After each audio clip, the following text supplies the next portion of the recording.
tal? Sean todos bienvenidos a esta clase de arquitectura en línea, donde abordaremos el tema de las primeras ciudades del mundo. Esta es una clase de iniciación al urbanismo de la Facultad de Arquitectura Córdoba, Veracruz. Para poder entender la importancia del urbanismo, tenemos que definir algunos de los conceptos.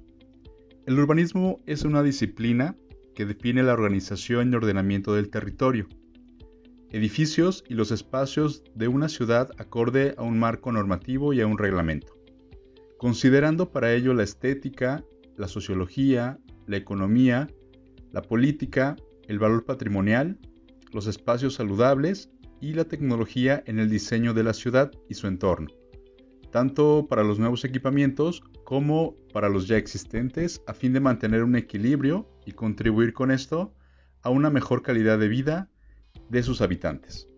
Algunos de los conceptos que estaremos abordando en este curso hablan acerca de la evolución que han tenido las ciudades, su crecimiento, aquellas problemáticas urbanas, las estrategias para su resolución, el uso adecuado de los recursos naturales, los reglamentos urbanos, el uso y apropiación del espacio público, el valor histórico y patrimonial de la ciudad, la imagen urbana, equipamiento, infraestructura, vialidades, mobiliario urbano y también la movilidad urbana.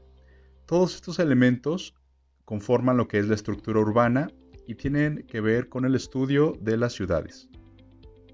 Para poder entender el estudio de las ciudades, es importante hacer referencia a aquellas ciudades y su evolución.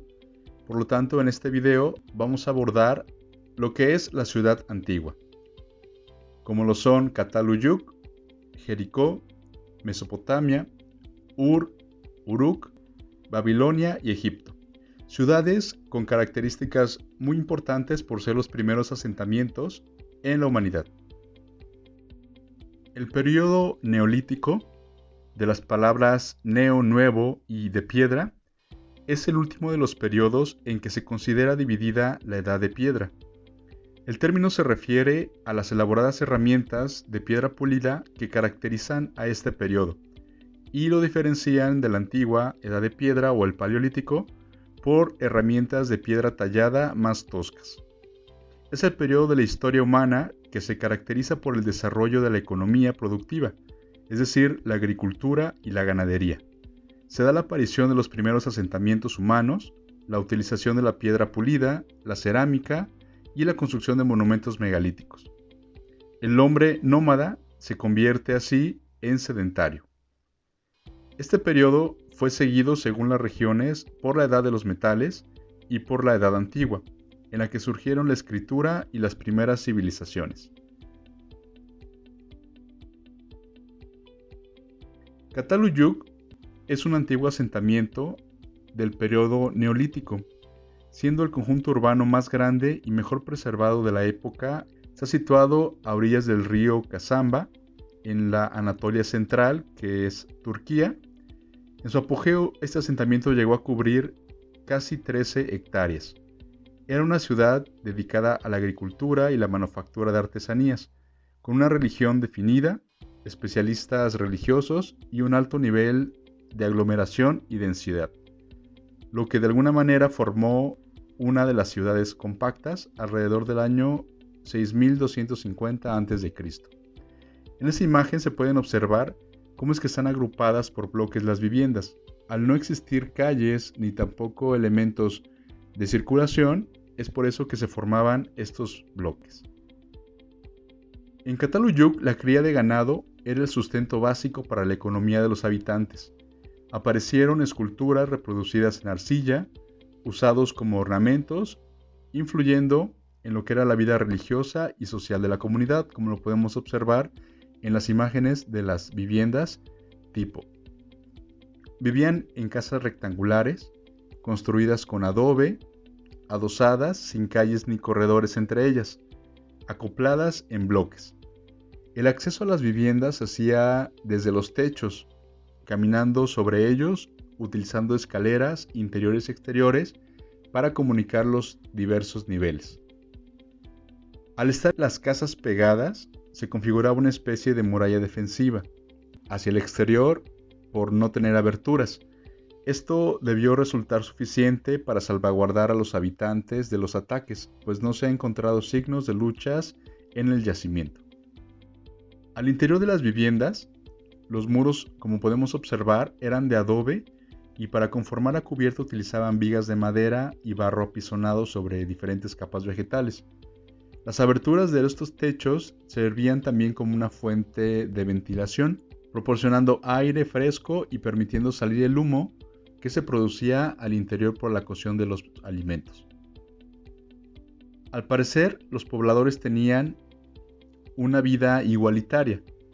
No existe una constancia de que existieran las clases sociales porque todas las casas eran muy semejantes en su forma. No había una cierta jerarquía que pudiera hablar de alguna realeza o alguna característica distinta. Jericó es una de las ciudades más antiguas del mundo, como podemos observar también los vestigios de cómo eran. Se estima que había unos 2000 habitantes. Estos, al igual que Cataluyuk, realizaban también lo que era la agricultura, cultivaban semillas y domesticaron animales. Jericó es una antigua ciudad situada en Cisjordania, cerca del río Jordán en Palestina. Los hallazgos arqueológicos de esta ciudad demuestran que se edificó hace más de 10.000 años. Podemos observar en la imagen donde está localizada, al igual que Cataluyuk. En esta imagen podemos ver cómo era la arquitectura y su distribución. Podemos observar un foso, un muro de contención, una muralla interior, el terraplén y una muralla superior. Podemos observar el tipo de vivienda en el cual estaba distribuida por diferentes áreas y algunos vestigios arqueológicos de esta ciudad. Mesopotamia, por el origen de su nombre, significa tierra entre dos ríos. Se encuentra ubicada entre los ríos Tigris y Éufrates, y los sumerios fueron una cultura que se asentaron al sur de Mesopotamia. La civilización sumeria está considerada como la primera civilización del mundo. Generó el primer tipo de escritura y los primeros cálculos. Ciudades como Ur, Uruk, Babilonia, el código de Hammurabi y los sigurats provienen de la Mesopotamia antigua. El código de Hammurabi es uno de los conjuntos de leyes más antiguos que se han encontrado y uno de los ejemplares mejor conservados creados en la antigua Mesopotamia. Esta es una columna de basalto negro, como podemos observar en la imagen, de 2 metros de alto y es el primer código penal y civil de la humanidad. Fue escrito por el rey de Babilonia, Hammurabi, donde unificó los códigos existentes en las ciudades del Imperio Babilónico. Episodios mencionados en la Biblia como el diluvio, la leyenda del Torre de Babel, los jardines colgantes de Babilonia, se relacionan con hechos ocurridos en esta zona. Podemos observar en la imagen las principales ciudades de la antigua Mesopotamia, entre ellas Babilonia, Ur y Uruk. Y también podemos observar las diferentes épocas del Imperio Sumerio, del Imperio Babilónico y finalmente del Imperio Asirio.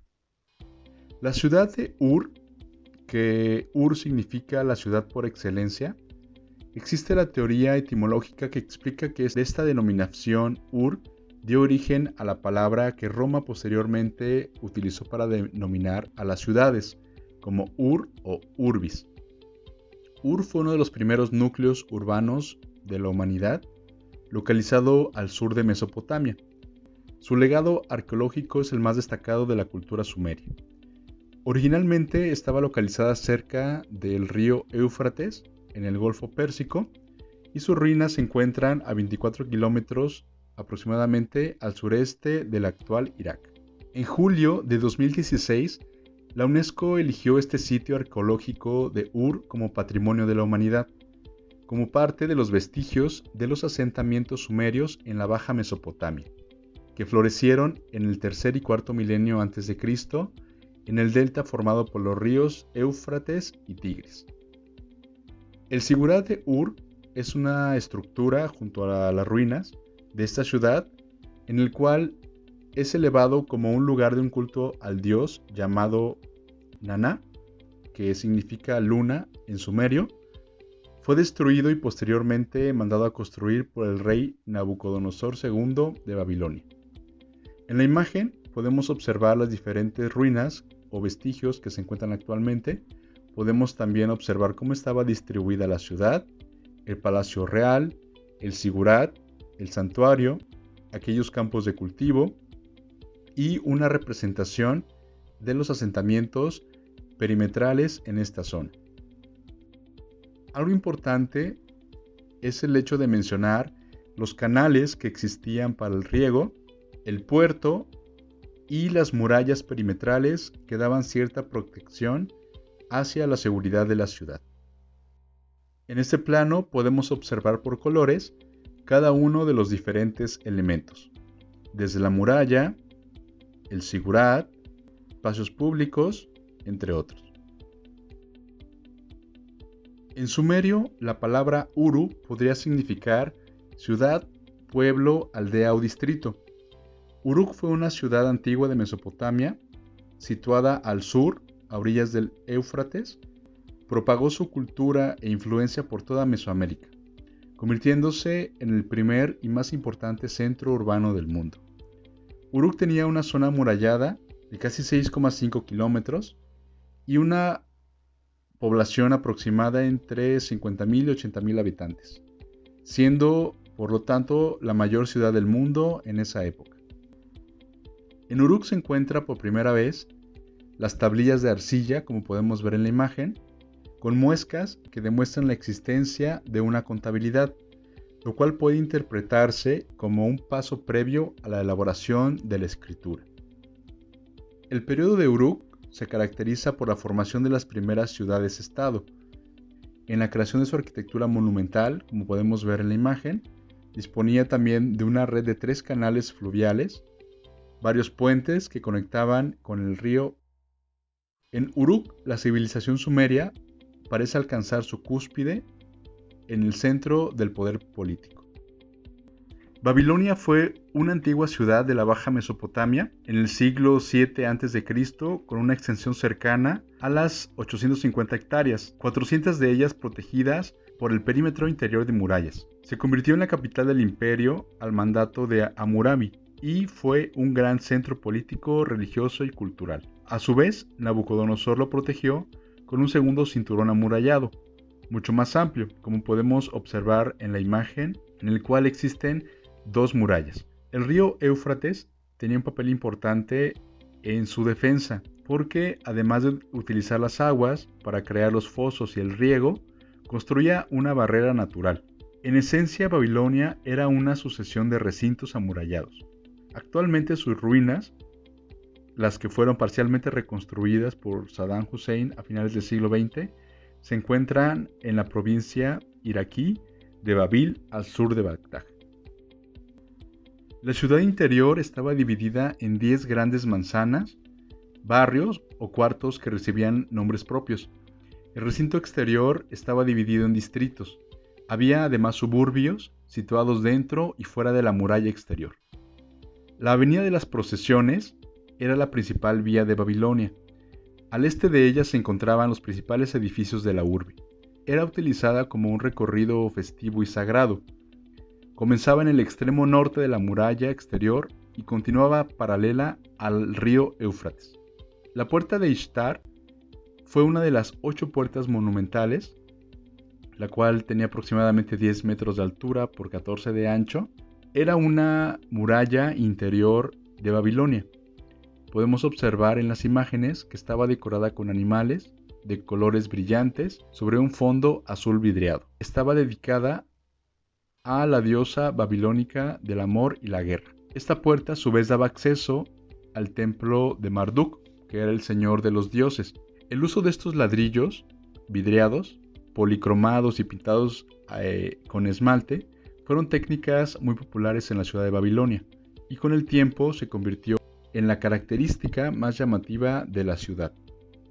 Podemos observar en la imagen el muro exterior, el muro interior, la localización de la puerta de Ishtar, el templo de Nimrod, el palacio de Nabucodonosor, que eran considerados como los jardines colgantes, la fortaleza norte, la ciudadela, la casa sagrada, los diferentes templos y puertas. En general, debido a la lejanía de las canteras, el material más utilizado en la Babilonia de Nabucodonosor fue el adobe, es decir, el ladrillo cocido, con el que se construyeron la mayoría de los edificios, incluido el Sigurat de Etemenanki. Esto convirtió su arquitectura en una arquitectura de muros de carga pesada y escasos claros. Etemenanki es el Sigurat de la ciudad, dedicado a Marduk, que era la deidad local. Ha sido reiteradamente identificado como la Torre de Babel. Los jardines colgantes, hacia el año 600 a.C., fue un regalo que quiso hacer Nabucodonosor para demostrar su amor a su esposa, para poder recordar las hermosas montañas y su florecida tierra. Aunque realmente esos jardines no eran colgantes, su nombre se debe a una traducción que quiere decir más bien saliente, o en todo caso, balcón. Por lo tanto, los jardines en terraza, de manera escalonada y soportados por grandes muros de carga, es como estuvo conformado. Otro elemento importante también fue el puente sobre el río Éufrates, la cual conectaba dos partes de la ciudad. Estaba soportado en 7 pilonos, los cuales eran de piedra, algo muy raro en la construcción babilónica, donde la mayoría de la arquitectura estaba basada en el uso del adobe. A través de él se realizaban diferentes transacciones comerciales.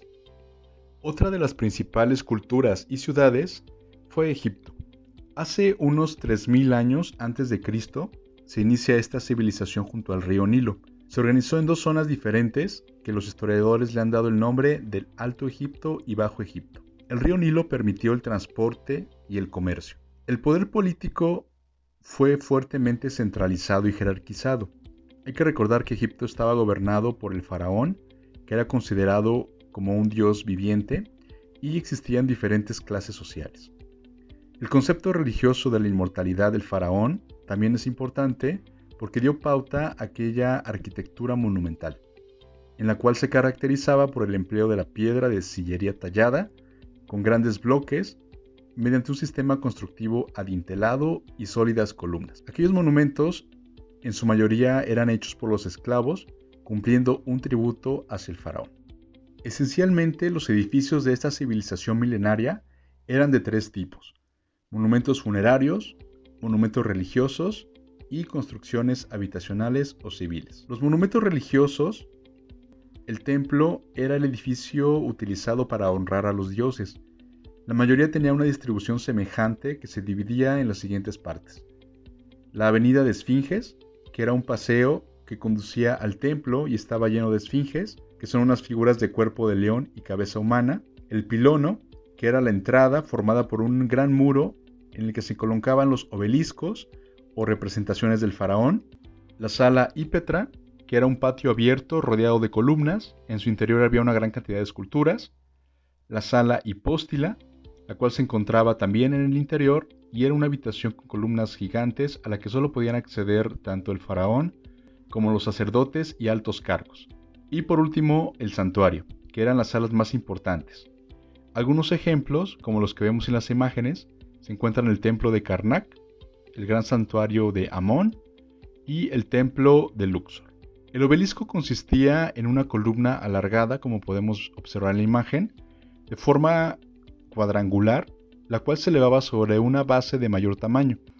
En ella se esculpían inscripciones jeroglíficas, representaciones e incluso también podía simbolizar la representación de un rayo. Los egipcios creían en la vida eterna después de la muerte, por lo tanto los monumentos funerarios fueron muy importantes para aquella época. La mastaba fue el primer modelo de tumba para los faraones. Esta estructura era de planta rectangular y contaba con una cámara subterránea en la que se dejaba el cuerpo a través de un pozo. Las famosas pirámides son el monumento funerario más reconocido de esta civilización. Comenzaron a elaborarse como una construcción fúnebre exclusiva de los faraones y podemos observar la primera, que fue la pirámide de Zoser en el año 2700 a.C. Las pirámides más destacadas son la de Giza, 3 modelos que pertenecen a los faraones de Keops, Kefren y Miserinos. Aproximadamente la pirámide de Keops tiene una altura de 145 metros y en su interior cuenta con una galería principal de 37 metros, en las que se encuentran 2 conductos para que el alma del faraón pudiera trascender. Después de la época de las pirámides, llegó la de los hipogeos. Esos eran tumbas excavadas en roca que alcanzaron su esplendor en el Imperio Nuevo.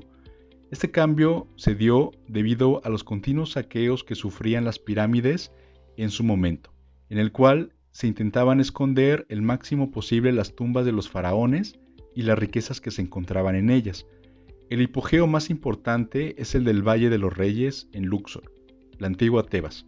En esta ubicación se hallaron un total de 28 faraones enterrados a lo largo de 420 años. La arquitectura civil podemos encontrar la construcción doméstica, que al contrario de los monumentos religiosos era un tipo de edificación perecedero, porque se utilizaban materiales como el adobe y el ladrillo. La vivienda egipcia estaba constituida por varias habitaciones, como podemos observar, alrededor de un gran vestíbulo con columnas y luz cenital, disponía de terrazas, bóveda y patios interiores, con todas las habitaciones dispuestas alrededor de este mismo. No tenía ventanas al exterior por la necesidad de protección al sol y podemos observar diferentes vestíbulos o intersticios para llegar de un lugar a otro. Podemos encontrar en la imagen que se encuentra el espacio cubierto con 3 puertas de acceso, un patio central, espacios separados por columnas que dan hacia la función del comedor, un pasillo con 7 puertas y en la parte final se encuentran las habitaciones privadas. El palacio real era la residencia del faraón. Este se situaba generalmente a las afueras de la ciudad y para comunicarse contenía una gran avenida. Se construían con materiales más resistentes. Un elemento de algunos palacios que llamaba la atención era la ventana de las apariciones, llamado así por ser el lugar donde el faraón se asomaba para que los súbditos lo pudieran ver. Como conclusión del origen de las ciudades, podemos mencionar 10 diferentes puntos. Los primeros asentamientos se dieron debido al crecimiento de la población. Este a su vez aumentó la producción agrícola para sostener a esa población. El desarrollo de la escritura y las ciencias, como los sistemas de numeración y contaduría, la astronomía y la construcción de edificios. Muchas de estas también tuvieron representaciones simbólicas como artesanías, culto y religión. El comercio con otras ciudades y asentamientos, lo que permitió el crecimiento de estas. La aparición de clases dominantes que controlaban el aparato político y el poder. La aparición del Estado como un poder político centralizado en las manos de unas clases dirigentes. El pago de tributos en trabajo o en especie a estas clases dominantes. Y el trabajo forzado por medio de la esclavitud. Con esta breve reseña podemos entender cuáles han sido las primeras ciudades y cómo es que ha sido la evolución de las ciudades a través del tiempo. Aquí les comparto algunas referencias que nos pueden servir de apoyo. Muchas gracias.